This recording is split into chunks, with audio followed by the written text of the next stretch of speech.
Yo guys, this is wild. Syria has collapsed, Assad is out, Trump is talking mad smack about it. Dude, what is going on, man? Yo, Assad's plane disappears while fleeing Syria and sparking fears it's been shot down. Fears have been shared over the fate of Syrian President Bashar al-Assad as a plane has disappeared from flight tracking after he reportedly fled Damascus. An Ilyushin 76 transport plane operated by Syrian Air has disappeared from flight tracking amid uncertainty of the fate of Syrian President Bashar al-Assad. Assad, who served as the president since July 2000, has reportedly fled Damascus after a lightning advance by rebel fighters reached the outskirts of the capital city early Sunday morning. The New York Times has reported that Assad has left the capital, but his exact whereabouts are unknown. Without any available confirmation as to his fate, there is much speculation that Assad was now aboard the missing 276 registration YK-ATA that departed Damascus at 1:55 UTC on the morning of December 8th. The jet was operating at Syrian Air Flight 9218, according to tracking service Flight Radar 24. After takeoff, the flight moved eastward towards Syria-Iraq border before swinging northeast towards Syria's Mediterranean coast. Russia, whose military support was instrumental in saving the Assad government from rebel advances a decade ago, maintains a strategic naval airbase at the Syrian port of Tartus. No destination was listed for Flight 9218 at its time of departure, but available flight information tracking data now shows the four-engine jet passing directly over now rebel-controlled city of Homs, continuing northeast before abruptly reversing course as it reached Syria's coastal mountain range. The flight moved back towards Homs before disappearing from flight tracking at 2:32 UTC, less than an hour after takeoff. That's interesting, right? Because why would Assad pass directly over a Syrian rebel-held city when he knows they've taken his anti-air missiles and the military's equipment because they just left it there as they fled? Why would he do that? That's very interesting. And that tells me that maybe there's stuff going on in variables that we aren't quite aware of right now that are playing a role in this. Maybe it didn't crash. What if there were rebels aboard that flight that were, had infiltrated the Assad government and were just waiting for their moment to arrest him? But then wouldn't the rebel group say, hey, we've arrested Assad, we have Assad, and wouldn't that hype that when they arrested Osama bin Laden and you know how Saddam Hussein, and you know how Saddam Hussein got that treatment from his people, wouldn't I would expect something like that, especially in this next article. But so it's interesting. Maybe he didn't crash. Maybe he wasn't shot down. What if this was part of a larger strategy? What if that was a decoy? And there's all types of things that could be going on that's running through my head as it's all speculation right now. We don't really have any more information on exactly what happened to Assad, right? The flight moved back towards Homs before disappearing from flight tracking less than an hour after takeoff. It's unclear if the aircraft stopped transmitting or if some unknown incident forced the jet down. Tracking data shows that the flight reached a maximum altitude of 23,650 feet around 2:10 UTC before moving into a steady descent. So that's interesting too, because I read elsewhere it was a sudden descent. So that I'm just, I'm wondering here, like, what is really going on? The Syrian Air Force maintained an air base at Al-Khazar at the vicinity of Syrian Air 9218 last known position. Interesting, the area is now within rebel-controlled territory, and the state of the airfield is unknown. Wow. Was it an emergency landing? Was it part of a larger strategy? Was the airfield taken then at that moment? Man, dude, questions. Let's see, the possibility Assad's plane. Yo, they got pictures. Right, absolutely. Yo, check this out. So he flies from Damascus out this way. They veer left. And then they come back up into the mountains, passing Homs. And then they turn right back around. They fly over the mountains and they turn around. Why? What happened? Is that part of this? What if that was intentional? Man, this is crazy. Kibernet is Kirbet Tinner. Is that what they're referring to here? Anyway, oh, and then that's when it disappeared. So this is right before it disappeared. Okay, so it comes right, and right around here is where it disappears from flight tracking radar. Wild, man. Wild, dude. What is going on? So, the Syrian government falls in stunning end to 50-year rule of the Assad family. The Syrian government fell early Sunday in a stunning end to the 50-year rule of the Assad family after a sudden rebel offensive sprinted across government-held territory and entered the capital within 10 days. Syrian state television aired a video statement by a group of men saying that President Bashar al-Assad had been overthrown and all detainees in jails have been set free. Wow, so political prisoners set free. Cool. Hopefully, just political prisoners, right?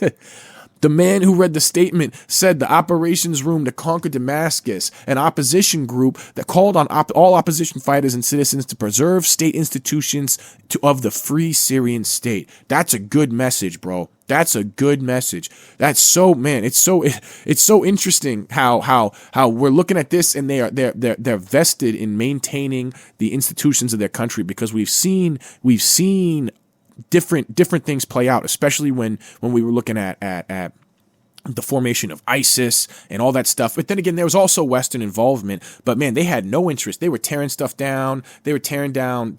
I guess that's tearing down statues of the old dictator too, you know. So some of that stuff is necessary. Maybe there's not so much of that here, and especially since it was more of a peaceful transfer of power over here too. Less fighting, less death. So you know, I'm sure that plays a role in everything too, man. The statement emerged hours after head of Syrian opposition war monitor said Assad had left the country for an undisclosed location, fleeing ahead of insurgents who said they had entered Damascus following the remarkably swift advance across the country. Syrian Prime Minister Mohammed Ghazi Jalali said the government was ready to extend its hand to the opposition and turn its functions over to government in a transitional government. Nice. Hell yeah, that's awesome, dude. A peaceful transition. I am in my house. I have not left. This is because of my belonging to my country, he said in a video statement. He would have to go to he said he would go to his office and continue work in the morning, and called on Syrian citizens not to deface public property. I wonder how many government officials and institutions were actually low-key involved in this because of the way that the Syrian military just turned over and ran and gave everything over. I mean, this was very peaceful. This was how bad was Assad at his job? You know, this is a very good question, because it seems like he was being propped up by his foreign relationships, and it doesn't seem like he had much support from anyone that was within, supposed to be within his power base within the country. It seems like he sat upon a house of cards that he was able to sell and maintain through his foreign relationships, is really what it looks like. I'm in my house and I have not left. Right. He did not address the reports that Assad had fled. Rami Abdurrahman of the Syrian Observatory of Human Rights told the Associated Press that Assad took a flight Sunday from Damascus. The state television in Iran, Assad main backer in the years of the Syrian war in Syria, reported that Assad had left the capital, and it cited Al Jazeera and did not elaborate. So we've read a little bit about what happened. As daylight broke over Damascus, crowds gathered to pray in the city's mosques and celebrate in the squares. God is great. People also chanted anti-Assad slogans and honked car horns. In some areas, celebratory gunshots rang out. Soldiers and police officers left their posts and fled. Looters broke into headquarters of the Ministry of Defense. Feelings are indescribable after the fear of the Assad regime and his father made us live in for many years. The panic and state of terror I was living in, I cannot believe it. Dar said his father was killed by security forces and his brother is in detention, fate unknown. He's a criminal, a tyrant, and a dog. He's a 29-year-old lawyer. Interesting, man. So he's a 29-year-old. We don't know what is playing out, who the AP chooses to interview, who this guy is connected to, and what role he played, whether there was any sort of foreign involvement and what was going on. This could, look, this could be totally legitimate, man. No, seriously, dude. Thank God anytime a dictator is torn down, and it seems like he did not have any support inside his country. So I'm inclined to believe exactly what this guy's saying at face value, because I mean, dude, how does everybody turn around and go, you know what? Actually, let's go with this. Let's roll with this. Look, guys, maybe this is a good thing. let's transition over. Maybe this is all for the best anyway. That seems like their whole reaction to this whole situation, Das said his father was killed by security forces and his brother was in detention, his fate unknown. Criminal time and a dog. Damn his soul and the soul of the entire Assad family, said Ghazal al-Sharif, another reveler in central Damascus. It's the prayer of every oppressed person that God answered it today. We thought we would never see it, but yeah. Okay. Who knows who they're interviewing, man. The police headquarters in the capital appeared to be abandoned. Its door left ajar with no officers outside, and an Associated Press journalist shot footage of an abandoned army checkpoint where uniforms were discarded on the ground under a poster of Assad's face. Wow, that seems like a fuck this guy. That's what that seems like. Footage broadcast on opposition-linked media showed a tank in one of the capital's central squares. It was the first time opposition forces had reached Damascus since 2018. That's not that long ago, when Syrian troops recaptured areas in the outskirts of the capital following years-long siege. Wow, that's not that long. So he was really propped up by foreign governments, man. No, man, I'm inclined to believe this, dude. Good for these people, man. Who knows who else is involved? Hopefully what happens is there's no power vacuum and something really great for these people comes in place. But wow, man. That guy sounds terrible. And I'm glad that he's gone. The insurgents also announced that they entered the notorious Sadnaya military prison north of the capital and liberated the prisoners there. The night before, opposition forces took the central city of Homs, Syria's third largest city, and as government forces abandoned it. This is the story over and over again. In Aleppo, they ran. In Homs, they ran. I don't think anybody effed with this guy anymore, man. I don't think anybody really even cared about Assad. I really think he might be one of these instances where he's exactly as bad as he seems like from the Western standpoint. Syria's third largest as government forces abandon it. The city stands as an important intersection between Damascus, the capital, and Syria's coastal provinces of Latakia and Tartus. The Syrian leaders' base of support and home to a Russian strategic naval base. The rebels have already seized the cities of Aleppo and Hama, as well as large parts of the south, in a lightning offensive that began November 27th. Analysts said rebel-controlled city of Homs would be a game changer. Wow, man. So they really it's over, man. They took Syria. The rebels' moves into Damascus came after the Syrian army withdrew from much of the southern part of the country, leaving more areas, including several provincial capitals, under control of opposition fighters. Dude, they're done. They just gave up. They said, F this guy. And the advances in the week past were by far the largest in recent years by opposition factions, led by a group that has its origins in Al-Qaeda and is considered a terrorist organization by the U.S. and the United Nations. Dude, I'm worried, man. Yo, I heard that the area that they're entering is majority Sunni, and that the rebels that are fighting are majority Shia. I could be getting my groups confused, man, but I heard that basically a more radical group has taken power over a less radical group, and in the past that has not ended well, right? So I'm hoping for the best out here, guys.